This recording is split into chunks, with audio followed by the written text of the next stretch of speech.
Yes, today we are going to discuss flow shop scheduling problem. Flow shop scheduling basically flow shop scheduling के अंदर है क्या कि आपके पास n number of jobs they रखे होंगे, ठीक है, J1 J2 J3 up to JN, और आपके पास एम नंबर ऑफ़ मशीन्स होंगी, M1 M2 M3 up to MN, ठीक है। अब करना क्या है, all the jobs will have to visit all the machine in the same sequence, in the same order, except that the processing time is different, ठीक है। आपके पास जितनी भी जॉब्स हैं वो हर एक मशीन के ऊपर एग्जीक्यूट होगी इन द सेम सीक्वेंस, जिस सीक्वेंस में वो हैं। दूसरी बात कि वो जब भी मशीन 2 के पास जाएगी जब वो अपनी जॉब प्रोसेसिंग मशीन 1 पर कंप्लीट कर लेगी, ठीक है। Machines are already arrange in the order in which all the jobs visit, ठीक है।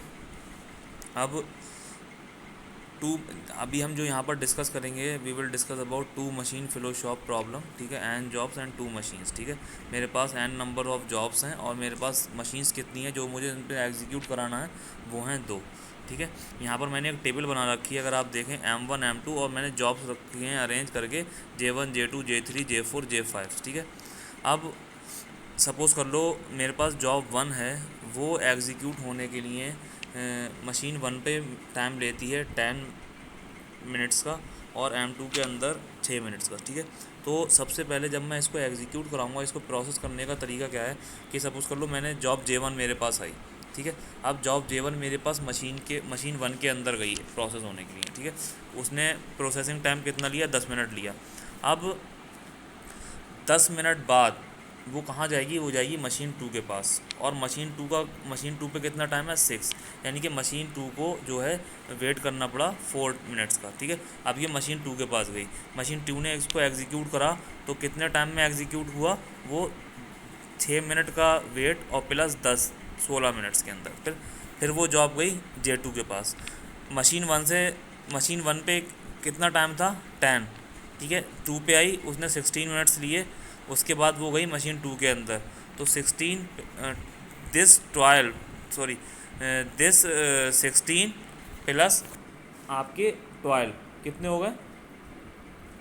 यहाँ से M2 के अंदर देखो, अगर आप मशीन मेरी लिस्ट 2 के अंदर देखो, जो मेरे पास टेबल है उसके अंदर J1 के लिए मशीन 1 के अंदर 10 लिखा है और M2 के अंदर 16 लिखा है, ठीक है। J2 के पास गई 10 और 6 16, और जब M2 के पास आएगी तो वो already 16 minute machine execution time ले चुकी है, तो जब वो उसके अंदर जाएगी तो 16 और J2 का मशीन 2 के पास एग्जीक्यूशन टाइम कितना है, 12, तो 16 और 12 28, ठीक है। अब J3 के पास आए, J3 के अंदर जॉब 3 के अंदर मशीन 1 का टाइम कितना है, 8, और पहले कितना था J2 का 16, 16 और 8 24, ऐसे ही 28, ये वाला 28 था प्लस 9 कितना हो गया, 37।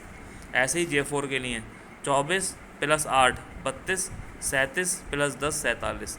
ऐसे ही J5 के लिए 32 प्लस 12 44, और 47 प्लस 5 दिस इज़ 52, ठीक है। जो 52 हो गया वो आपका मैक्सिमम स्पैन आ गया, यानी कि मैक स्पैन आ गया। अब मैक स्पैन डिपेंड किस किस चीज़ पे करता है, make span is the complete time, एक तरीके से कह लो, to execute all the jobs, ठीक है, ऐसे कह सकते हो। Make span depends on job waiting for the machine.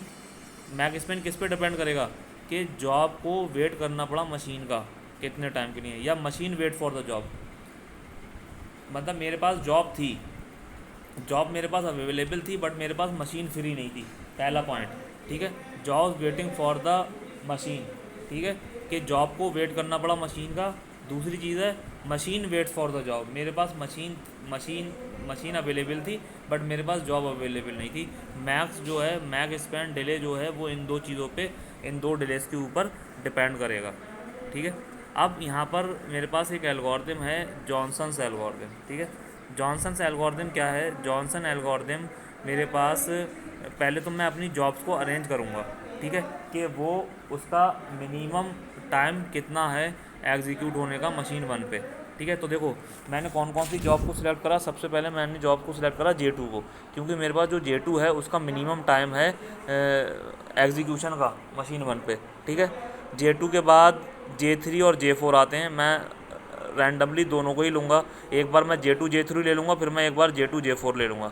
मैंने J3 को लिया, J3 के पास मेरे पास कम टाइम किसका है, J1 का, तो मैंने J2 लिया, J3 लिया, J4 लिया, J1 लिया, और लास्ट में मैं लूँगा J5 क्योंकि मैक्सिमम J5 का है। एक मेरे पास सीक्वेंस ये बन जाएगा।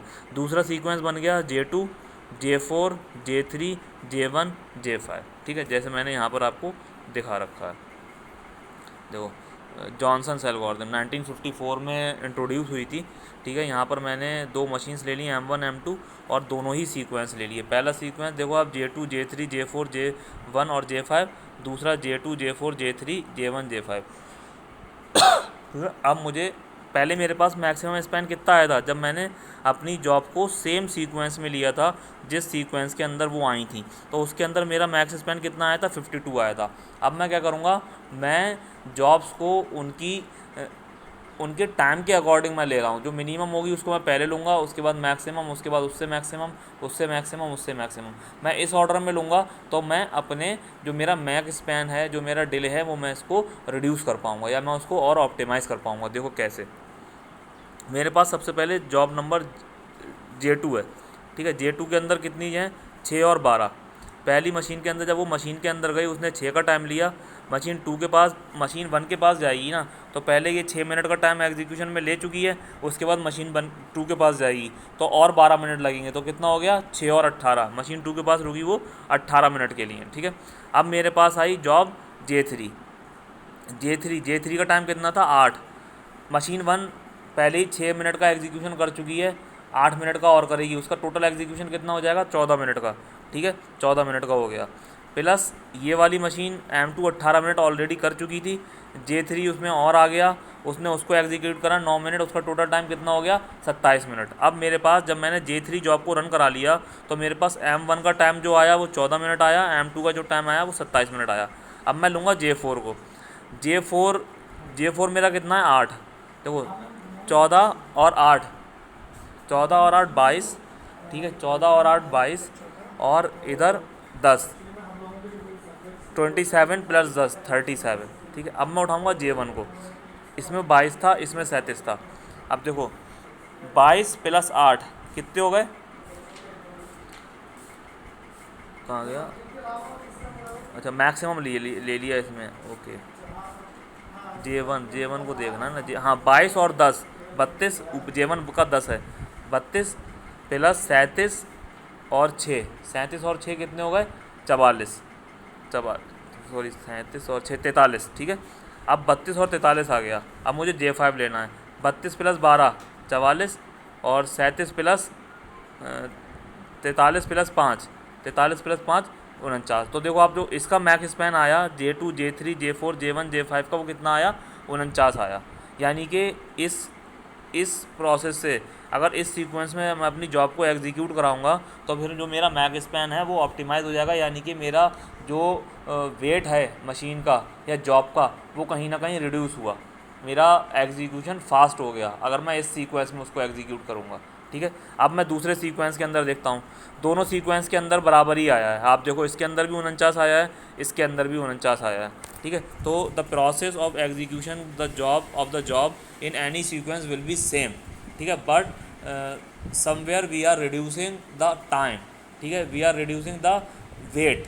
अब आप उस वेट को किसी भी टर्म में ले लें, चाहे वो वेट आपका मशीन का वेट हो, चाहे वो आपका जॉब का वेट हो, ठीक है। वेट चाहे आपकी जॉब को वेट करना पड़े, चाहे आपकी मशीन को वेट करना पड़े, ठीक है, दोनों ही केस में आपका जो रन टाइम है या जो एग्जीक्यूशन टाइम है वो बढ़ रहा है। मेरे पास जॉब है बट मेरे पास प्रोसेसर अवेलेबल नहीं है या मशीन अवेलेबल नहीं है, तो I have to wait to complete the job, ठीक है। मेरे पास मशीन अवेलेबल है बट मेरे पास उस टाइम तक जॉब अवेलेबल नहीं है, ठीक है। तो किसी ना किसी टाइम पे अगर आप देखोगे तो आपकी दोनों चीज़ों में से कोई ना कोई एक चीज़ आइडियल है, ठीक है। या तो आपकी जॉब आइडियल है उस टाइम पे, या फिर आपकी मशीन आइडियल है उस टाइम पे, ठीक है। या तो आपकी जॉब एग्जीक्यूट नहीं हो रही है, या फिर अगर आपके पास जॉब नहीं है तो आपकी मशीन कुछ नहीं कर रही है। तो दोनों ही टाइम में मेरे पास डिले आ रहा है। उस डिले से क्या हो रहा है, उस डिले से मेरा पूरा एग्जीक्यूशन या मेरा एग्जीक्यूशन टाइम जो है वो इंक्रीज़ हो जा रहा है, ठीक है। तो हमने क्या किया, हमने इसको रिड्यूस करने के लिए अपने जॉब का सीक्वेंस चेंज कर दिया, ठीक है। जॉनसन एल्गोरिथम के अंदर हम यही करते हैं कि मैं डिफरेंट सीक्वेंस के लिए एग्जीक्यूट करके देखता हूँ according to the minimum time, ठीक है। उसके बाद मैं अपने मैक स्पैन को कंप्लीट करता हूँ, ठीक है। ये मेरी 2 जॉब्स के लिए, 2 मशीन्स के लिए हैं। आगे हम देखेंगे कि जो मेरी मशीन्स 2 से ज़्यादा होंगी तो ये कैसे एग्जीक्यूट करेगा, ठीक है। Thank you.